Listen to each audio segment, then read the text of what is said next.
Assalamualaikum Ibu Destia. Waalaikumsalam warahmatullahi wabarakatuh. Gimana kabar Ibu Destia? Alhamdulillah baik.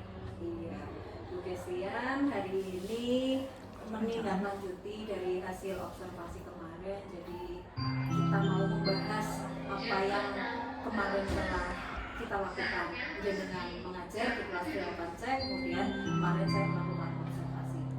Baik Ibu Destia, karena waktu kita itu tidak lama, untuk percakapan ini Bu Destian, apa yang ingin Ibu dapatkan? Ya, saya ingin dapat umpan balik sih pastinya dari pembelajaran kemarin. Baik ya, Ibu Destian ingin mendapatkan umpan balik dari hasil pembelajaran yang telah Ibu lakukan. Iya. Iya Bu. Kita mulai saja ya Ibu ya. Iya. Baik. Kemarin Ibu Destian sudah menjelaskan bahwa ketika Ibu Destian itu melakukan kegiatan pembelajaran, ada 4 aspek yang ingin Ibu kembangkan gitu ya Bu ya. Yang pertama adalah kenyamanan lingkungan belajar, yang kedua penggunaan komunikasi positif, yang ketiga muatan sosio-emosional, dan yang keempat adalah penerapan disiplin. Ya.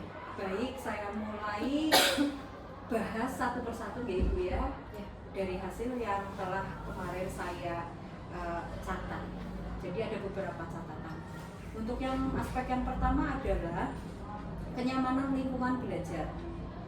Kemarin saya sudah memperhatikan Ibu sudah menata siswa sesuai dengan kondisi fisiknya. Kemarin saya melihat kayak Salsabila itu kan menggunakan kacamata ya. Ibu posisikan di depan supaya dia itu bisa supaya jelas dengan jelas ya. Itu udah bagus sekali menurut saya ya, karena anak-anaknya seperti itu mempunyai masalah pandangan kan, kalau misalnya ditaruh di belakang kan takutnya ya Bu ya. Nggak jelas. Baik, itu sudah bagus. Kemudian posisi murid diatur sehingga bisa berinteraksi lintas gender. Kalau saya melihat kemarin Ibu Destia sudah bagus dalam meramu kelompok gitu. Jadi di situ tidak hanya perempuan semua atau laki-laki semua, Ibu Destia sudah bisa ibaratnya mengoplos ya, itu cewek sama cowok, dan interaksinya juga bagus menurut saya, tidak didominasi oleh cewek atau cowok saja. Kemudian ini Bu, catatan saya. Jadi kemarin Ibu ketika menerangkan materi, Ibu masih banyak berada di satu posisi Bu. Posisi yang di depan saja itu Bu. Iya, jadi mungkin kalau di aspek kenyamanan lingkungan belajar kan kepenginnya murid itu ya Bu ya, sama rata mendapatkan perlakuan dari guru.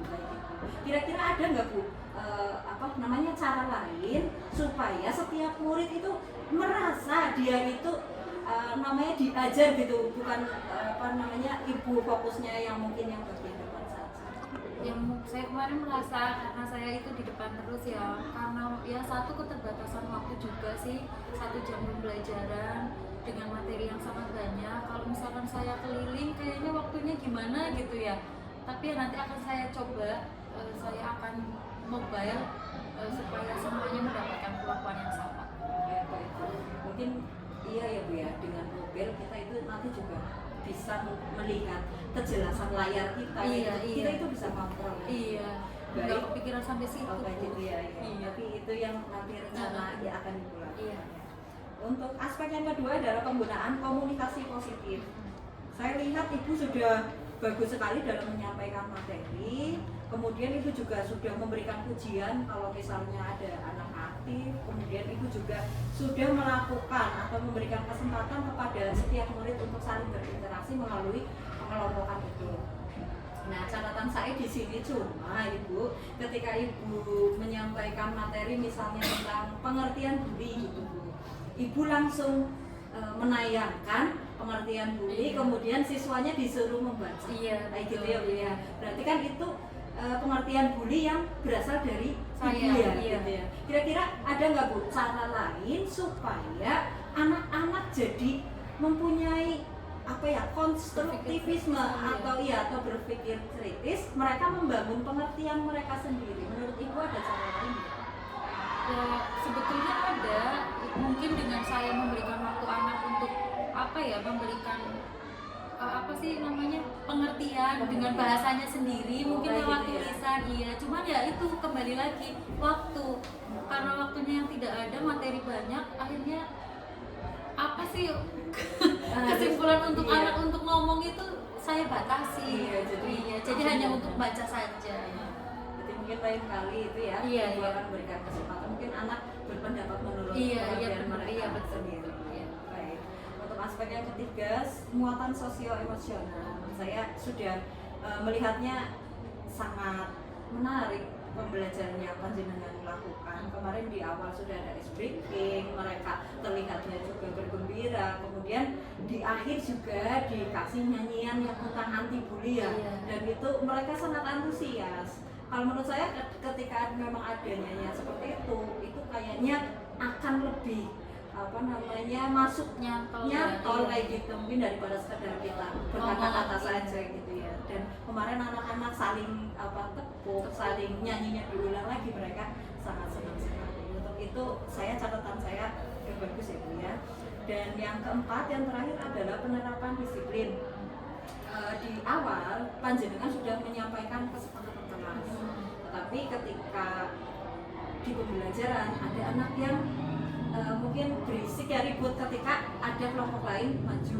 Oh Gitu. iya. Nah, mungkin karena menurut saya ini ya Bu ya, karena kesepakatan kelas itu tidak ditulis atau tidak ditayangkan di awal, cuma ibu menyampaikan, memang menyampaikan, tapi secara lisan saja ya. Jadi mungkin anak kurang ngeh gitu ada kesepakatan itu. Mungkin ada cara lain supaya anak itu juga ngeh bahwa oh di kelas ini ada kesepakatan kelas ya yang harus dijalankan bersama-sama. Ya yang pasti awalnya karena di video ya, jadi ya saya sedikit grogi, apalagi juga diobservasi sama ibu koordinator itu, aduh membuat saya akhirnya deg-degannya lebih-lebih. Tapi untuk kesepakatan kelas memang saya belum kepikiran waktu itu. Terus karena sudah di kelas saya ingat, oh ya ada kesepakatan, jadi itu lisan, belum terencana. Iya, nanti ya untuk kemudian, untuk lain kali saya akan buat slide-nya, jadi dirancang dulu. Baik, dari keempat aspek ini, kenyamanan lingkungan, penggunaan komunikasi positif, muatan sosio-emosional, dan penerapan disiplin, saya rasa rencana aksi yang nanti akan panjenengan lakukan itu sudah bagus ya Bu ya. Nah, untuk melakukan rencana aksi ini, panjenengan kira-kira membutuhkan dukungan dari siapa?